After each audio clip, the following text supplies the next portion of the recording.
Olá, olá! Sejam todos bem-vindos. É um prazer ter todos vocês aqui com a gente. Eu sou o professor Jean Torres, do componente de Língua Portuguesa, e estamos aqui para mais uma aula do nosso componente. Antes da gente falar sobre ela, bora dar uma olhadinha no nosso objeto de conhecimento e nosso detalhamento. Então nós temos aí a aula 14, com o objeto de conhecimento, léxico, morfologia. Detalhamento, nós temos palavras derivadas por afixos e palavras compostas, processo de formação das palavras por composição, regras básicas do emprego do hífen. Então a gente tem bastante conteúdo aí voltado principalmente para norma padrão, gramática. Então, sem mais delongas, bora para a nossa aula.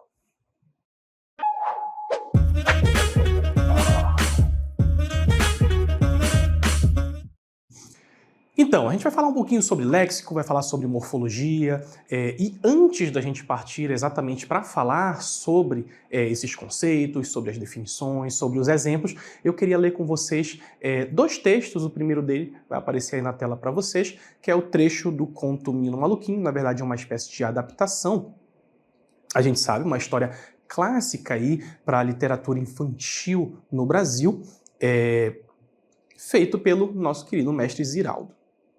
E o texto diz aí, o menino maluquinho era realmente muito esperto. E a gente já traz essa ideia aí de menino maluquinho justamente pela palavra maluquinho, que deriva da palavra maluco. Isso vai servir para a gente entender um pouquinho mais sobre o nosso assunto no futuro. Ele sempre aprontava alguma coisa. E quando não aprontava, era sinal de que estava pensando em aprontar. Então, o nosso menino maluquinho sempre muito esperto, muito ativo, parece que sempre buscando fazer alguma coisa. Por exemplo, um dia ele resolveu que ia ser um bem comportado.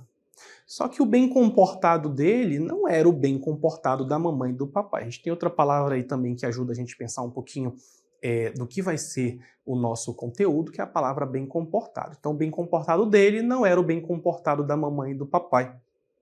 O bem comportado dele era ser muito bem comportado mesmo.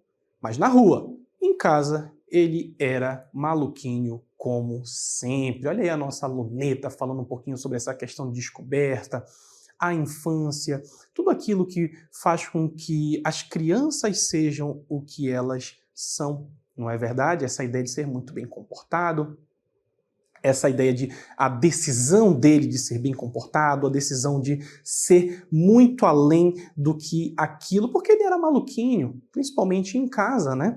Onde a gente sabe aquela imagem clássica do menino maluquinho com a panela na cabeça. Nosso segundo texto é o trecho da música Telegrama, de Zé Cabaleiro. Vocês já devem ter escutado por aí.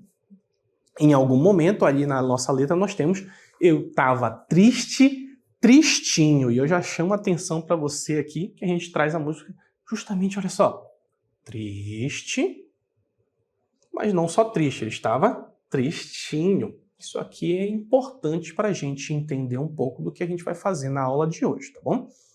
Mais sem graça que a top model magrela na passarela. Magrela também é uma palavra que vem de uma outra palavra, que é a palavra magra, né? Eu estava sozinho. Olha só como uma mesma palavra vai dando origem a outras, às vezes com significado aproximado ou tentando qualificar, transformar aquela palavra. Mais solitário, que também vem de só, né? Que um paulistano, que um canastrão, na hora que cai o pano. Tava mais bobo que banda de rock, que um palhaço do circo Vostok. Então aí nós temos a letra do nosso queridíssimo compositor Zé Cabaleiro, em que ele brinca com palavras, ele vai utilizar essas palavras de uma forma bastante criativa, vai apresentá-las, vai modificá-las, para que ele dê um destaque a elas, para que ele transforme de alguma forma aquela palavra e dê ênfase no que ele apresenta na sua música, aí na música Telegram, tá bom? Tudo isso para a gente falar sobre o nosso conteúdo de hoje, que é, vejam aqui comigo, os processos de formação de palavras. Aqui nós temos o conceito. Os processos de formação de palavras são métodos ou mecanismos pelas quais novas palavras são formadas, criadas na língua. Eu tenho uma palavra na língua portuguesa, por exemplo, como só. A partir de só, eu posso criar outras palavras. Solitário, sozinho. E vão dando características diversas àquela palavra primeira. É assim que a língua funciona. Eles permitem expandir o vocabulário, ou seja, vão aumentando o número de palavras e expressar novos conceitos de maneira eficaz. Eu estou transformando essas palavras, eu estou transformando esses conceitos e criando novas palavras a partir dessa experiência, perfeito? Então, a gente já sabe que existem os processos de formação de palavra. Nós temos uma palavra original, essa palavra sofre alguma modificação, ganha um outro significado ou tem um significado alterado até certo ponto para que a gente expanda esse vocabulário e atribua novos significados. Então, quais são esses processos de formação de palavras? A gente tem aí a composição, atenção para esses dois nomes aqui, que são os principais, tá? Composição e a derivação. Muita atenção, isso aqui é um elemento que a gente precisa ter bastante marcado na nossa cabeça. E a composição se divide em duas. Nós temos a justaposição e a aglutinação. Tá? Então, pensei em composição, eu pensei, beleza, nos meus processos de formação de palavras eu tenho a composição. Dentro da composição eu tenho a justaposição e a aglutinação. E o meu segundo processo vai ser a derivação. E aí a derivação eu tenho a prefixal, que vem de prefixo, sufixo, sufixal, que vem de sufixo, a parasintética, a regressiva e a imprópria. A gente vai ver algumas dessas aqui, mas é importante a gente saber que dentro desses dois processos, composição e derivação, a gente tem essas classificações, que podem ser a justaposição e a aglutinação, no caso da composição, e no caso da derivação, eu tenho aqui a derivação prefixal, a derivação sufixal, a derivação parasintética, a derivação regressiva e a derivação imprópria. Seguindo, eu tenho aqui os tipos de palavra. Afinal de contas, se a gente quiser entender esses conceitos, a gente tem que entender que as palavras possuem tipos e conceitos específicos também que ajudam a gente a compreender esses processos de composição e derivação. Na verdade, os dois primeiros tipos de palavras que nós queremos destacar são as palavras primitivas e derivadas. Elas são opostas, tá? É importante, a gente vai sempre trabalhar elas com duas que são opostas. As palavras primitivas são aquelas que têm origem diretamente na língua portuguesa, origem direta, sem derivarem, olha só, porque elas são primitivas, é como se elas fossem as palavras primeiras que vão ser utilizadas para criar novos. Por exemplo, pedra. Pedra não deriva de outra palavra, portanto ela é uma palavra primitiva. Flor. Flor também é uma palavra primitiva que vai dar origem a outras palavras. Em oposição às palavras derivadas, que são aquelas que têm sua origem em outra palavra. Então, muito simples. Já coloquem aí esses conceitos na cabeça. A palavra primitiva vai ser aquela palavra que não tem origem em palavra nenhuma. Ela vai ser aquela palavra primeira que aí sim ela pode dar origem às outras. Já a palavra derivada, aí ela deriva de uma palavra primitiva. Ela já é uma construção. A gente tem alguns exemplos aí de palavras derivadas na sequência, como a palavra pedreiro, aí sim. Lembra? Pedra. Pedra não deriva de mais nada. Ela é a palavra primitiva. Mas pedreiro, por outro lado, deriva de quê? De pedra. Fiquem com essa observação já para a gente tentar fixar. Floricultura não pode ser a palavra primeira, porque tem uma palavra antes dela, que é flor. E é assim que eu vou fazer a identificação desses tipos de palavras. Então, acabou de se dar conta que temos dois tipos de palavra a princípio. As palavras primitivas e as palavras derivadas. Se uma palavra é primitiva, ela não pode ser derivada.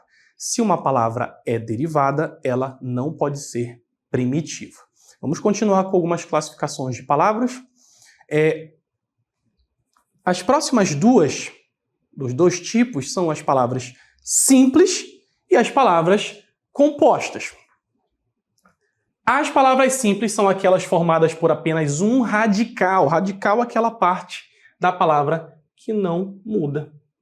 Alguns exemplos bem clássicos. Azeite, cavalo, palavras simples. Só um radical, é como se ela fosse composta por uma palavra só. Essas são as simples. Uma palavra pode ser simples e primitiva? Pode. O que não pode é ela ser primitiva e derivada. Mas ela pode ser simples e composta? Não, porque elas são opostas. As palavras compostas são aquelas que possuem mais de um radical. Muito importante isso aqui. Se aqui eu tenho, por exemplo, a palavra cavalo, só tem um radical, aqui eu tenho couve-flor. Mas aí é composta por dois radicais, que é o de couve e que é o de flor. Muito atento. Então, simples, eu só vou ter um radical. Composto, eu vou ter mais de um. Olha para essa outra palavrinha bem aqui, planalto. Também é uma palavra composta. Mesmo que a gente não tenha esse if ainda, nem todas vão ter, a gente tem duas palavras que formam apenas uma. Dois radicais que formam uma palavra com um significado que vem de plano e alto. Tá bom? Então, vi que as palavras podem ser primitivas e derivadas. Também vi que as palavras podem ser simples e palavras compostas. Essas duas definições vão ajudar a gente a entender um pouquinho sobre os processos de composição e os processos de derivação. Então, olha lá comigo os processos de composição. Processo de formação por composição ocorre quando duas ou mais palavras são combinadas para formar uma palavra com um significado específico. Então, eu vou combinar duas palavras, combinando eu crio uma palavra nova. Os elementos constituintes podem ser radicais, que são as partes fundamentais da palavra, mantendo o significado. Então, processo de composição, vou combinar duas palavras e formo uma palavra nova. E o de justaposição, nesse processo, duas ou mais palavras são unidas para formar uma palavra composta. As palavras mantêm sua forma original e são colocadas lado a lado. Um exemplo disso seria a formação da palavra guarda-chuva. Vê que não tem modificação alguma aqui, olha só. As palavras guarda e chuva são combinadas, mas mantêm sua forma original. Isso aqui é bastante importante para a gente entender o processo de justaposição, tá? Combinei as palavras, nenhuma delas foi modificada, continua guarda, continua chuva, então eu tenho um processo por justaposição. Esse processo é comum em português, especialmente na formação de substantivos compostos. E alguns exemplos de palavras compostas pela justaposição. A palavra passatempo. Eu juntei passa e juntei tempo, que é essa atividade que se realiza para distrair-se ou ocupar-se o tempo. E olha só, não modifiquei nenhuma, mas criei uma palavra com significado que não é passa e nem é tempo, é uma coisa nova.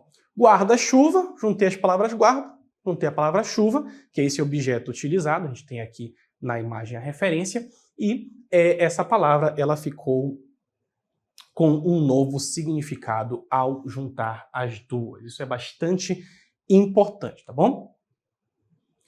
Passaporte, nós temos as palavras passa e a palavra porte. Mais uma vez, eu tenho aqui as palavras sem modificação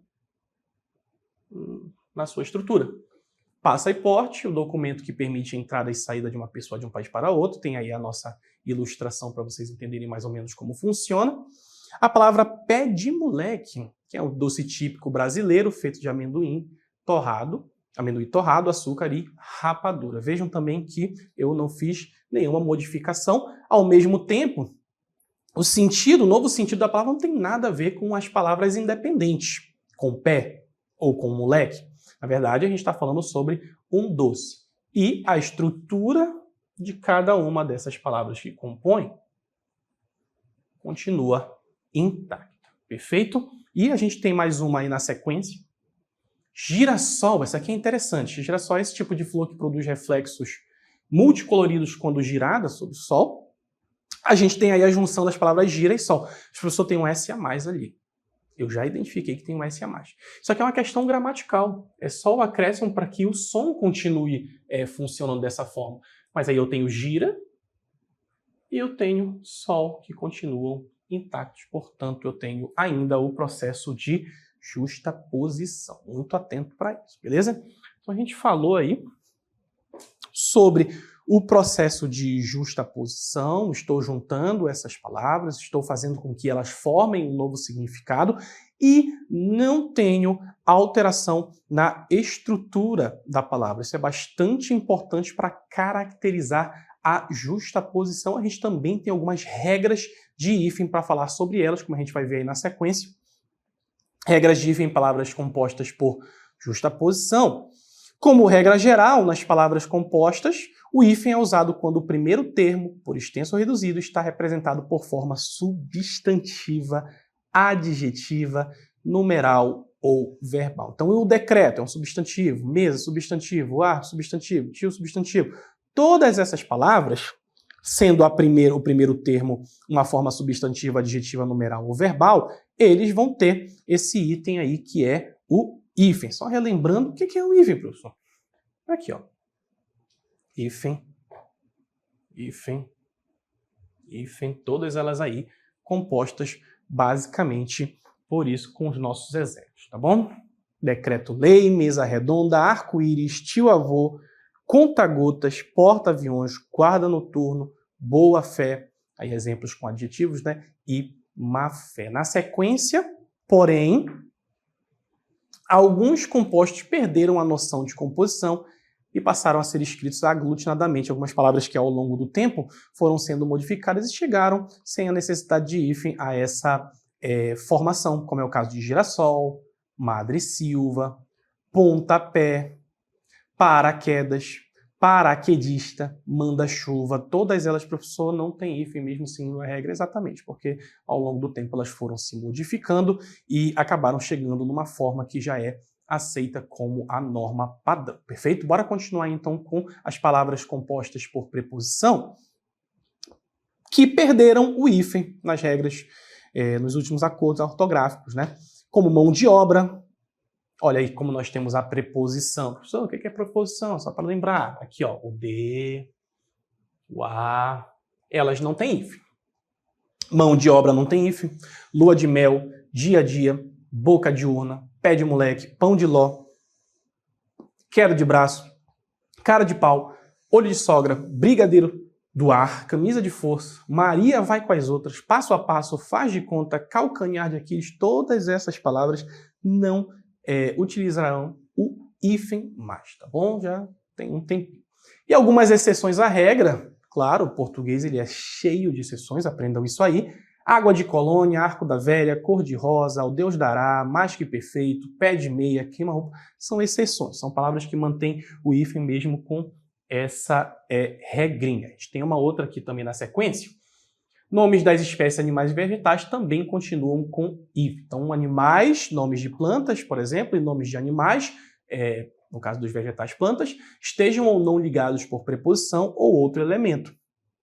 Louva a Deus, bem te vi, João de Barro, cana de açúcar, pimenta do reino, copo de leite, castanha do Pará, couve-flor, todos eles continuam aí com o hífen, pois fazem referência a nomes de espécies animais ou vegetais, tá bom? A gente falou então sobre o processo de justaposição, agora a gente vai falar sobre mais um processo de composição, que agora é o processo de composição por aglutinação. Lembrando, nós temos lá processo de composição, que é dividido em justaposição e agora aglutinação. Confiram comigo aí o conceito. Neste processo, duas ou mais palavras são combinadas, mas uma delas sofre alteração fonética ou gráfica. O que quer dizer fonética? Som. Eu tenho aqui fonética, alteração no som, ou gráfica, que no caso tem a ver com escrita, tá? Um exemplo disso seria a formação da palavra planalto, né? Onde as palavras plano e alto são aglutinadas, mas o O de plano é alterado para A, devido a uma regra de harmonia vocálica. Então, olha só, eu tenho aqui a palavra planalto. Olha a palavra planalto. Cadê o Ozinho de plano? Sumiu, né? E justamente porque eu tenho essa alteração, eu classifico ela como uma aglutinação. O A de plano é alterado, o O do plano é alterado para A, ou cai um dos A's, né, que seja, e a gente tem aí uma alteração que modifica a palavra. Esse processo é comum em línguas como o português, onde os sons da palavra podem se fundir de maneiras específicas durante a formação de palavras compostas. Então, novamente, a gente tinha lá na justaposição modificação alguma.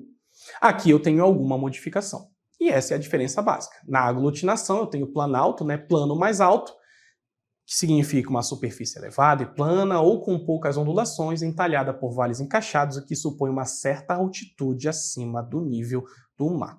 E planalto é composto por plano, por alto. Eu tive aí o desaparecimento desse O. Como uma das palavras foi modificada, eu tenho composição por aglutinação. Essa aqui é interessante. Embora vem dessas três palavrinhas. Em boa hora. Ah, estou indo embora, estou indo em boa hora. Quando você está saindo, né? Exprime essa ideia de retirar. Então, temos aqui, por exemplo, o desaparecimento do A. Não é verdade? Então, em boa hora acaba se transformando no embora, exprime essa ideia de retirada, e também é um processo de composição por aglutinação. Pontiagudo. Pontiagudo é algo que é pontudo, com ponta aguçada, né? E aí eu tenho ponta mais agudo, só que quando eu transformo a palavra, eu tenho aqui o sumiço do A e o acréscimo ali de, basicamente, um I. Então, isso faz com que eu tenha modificação na palavra, portanto, novamente, o nosso processo de aglutinação. E o fidalgo, que é uma pessoa que possui essa origem nobre, fidalgo, vem de filho de algo. Isso sim que é uma palavra que foi bastante modificada ao longo do tempo. Também um exemplo de palavra composta por aglutinação. Então, bora fazer um resuminho aqui, antes da gente prosseguir. Falar sobre os dois processos que nós vimos de composição. Processo de composição por justaposição, quando eu vou juntar palavras sem modificá-las para que forme uma palavra nova com outro significado. E o processo de aglutinação. Lembrando que no processo de aglutinação, eu vou também juntar palavras. Mas, nesse caso, uma delas vai sofrer alguma alteração. Ou as duas também podem sofrer alteração. O importante é que derivam de palavras, forma-se uma nova, mas na justaposição eu não modifico a palavra original, radical, né? E aqui eu vou modificar de alguma forma. Então, falamos sobre os nossos processos de composição. Bora dar uma olhada agora nos processos de derivação. A formação de palavras por derivação é um processo linguístico pelo qual novas palavras são criadas a partir de uma palavra já existente, que é a chamada de base ou radical. Aqui que nós vamos ter a diferença, tá? Lá na composição, a gente juntava palavras, a gente combinava para que elas formassem palavras novas. Aqui eu vou adicionar prefixos, sufixos, que modificam ou ampliam o significado. E a derivação permite a criação de novas palavras a partir de uma raiz comum, vai enriquecer e diversificar o nosso vocabulário. Então, muito atento. Aqui a gente precisa de prefixos e sufixos, tá? Principalmente prefixos e sufixos. Por isso, o primeiro tipo de derivação é a nossa derivação prefixal, que nesse processo um prefixo é adicionado às palavras bases para modificar ou ampliar seu significado. E a definição de prefixo, para vocês não perderem, um prefixo é um elemento que é colocado antes da palavra e pode alterar sua classe gramatical ou sentido. Não é uma palavra que vai ter um sentido completo. É uma palavra que vai atribuir algum sentido. Então, alguns exemplos de prefixos são des, porque eu tenho a palavra preparado, por exemplo. Quando eu digo despreparado, eu estou mudando o sentido dessa palavra. Só que eu não estou combinando com outra palavra, eu estou combinando com um prefixo, que é esse fragmento. Des, re, in, pré, entre outros, são prefixos. Olha aí os exemplos. Desfazer. Eu tenho o prefixo des, ele precisa ser acrescentado antes da palavra para ser classificado como um prefixo, pré, antes. O prefixo des indica negação ou inversão. Aí eu transformo fazer em desfazer, que é desfazer aquilo que foi feito. Reescrever. O prefixo re, que nós temos aqui novamente antes da palavra, porque o prefixo é antes. O prefixo re indica repetição ou retorno a uma ação. Então, transformando em escrever em reescrever, que é escrever novamente. Então, vejam, eu tenho uma palavra, escrever. Tem um significado. Eu acrescento esse prefixo. Ao acrescentar esse prefixo, eu não estou falando só sobre escrever, eu estou dando um outro significado, que é escrever novamente. Prefixo, esse item que fica aqui antes da nossa palavra. Perfeito? Impossível, né? Nós temos algo que é possível, o in, que é um prefixo que indica negação ou oposição, transformando a palavra possível no seu exato oposto, que é não possível. Impossível, com o nosso prefixo, a nossa derivação prefixal novamente, tá? E a derivação sufixal, a gente tem aí a palavra brincalhão. O sufixo alhão, o sufixo ele vai ser justamente esse item também que vai ser acrescentado, mas agora depois da nossa palavra. O sufixo alhão indica uma característica, transformando brincar em brincalhão, significando aquele que gosta de brincar. Prefixo antes da palavra, sufixo depois da palavra. Eu tenho a palavra rapidamente. Aqui eu tenho o sufixo mente, acrescentado novamente depois da palavra. Muito atento para isso, a gente não pode perder que o prefixo antes da palavra, sufixo depois da palavra. Professor, são palavras completas? Não, são palavras que possuem, são fragmentos que possuem algum significado, tá?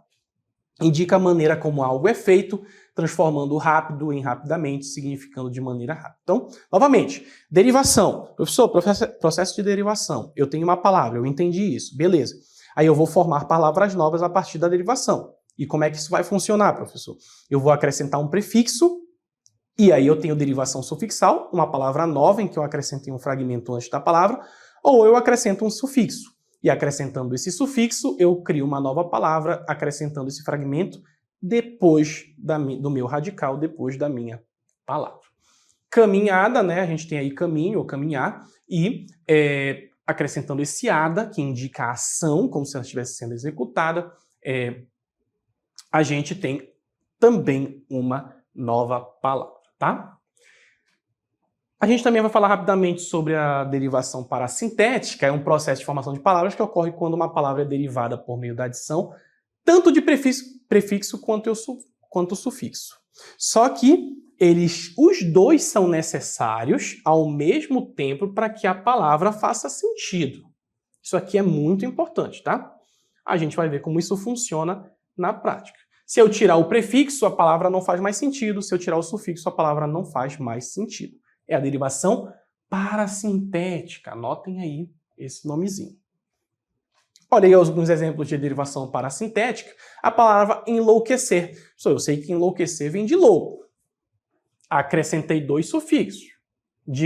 Acrescentei dois afixos. O prefixo e o sufixo. Se eu tiro o prefixo, eu tenho a palavra louquecer. Ela existe? Não.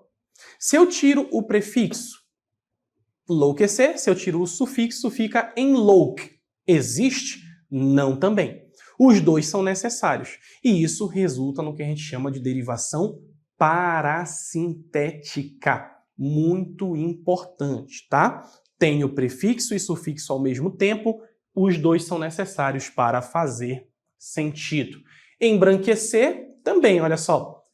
Palavra base branco, acrescentei o sufixo, acrescentei o prefixo, acrescentei o sufixo, e aí sim eu criei embranquecer. Se eu tiro um deles, fica branquecer, não existe. Se eu tiro o outro, fica embranque, também não existe.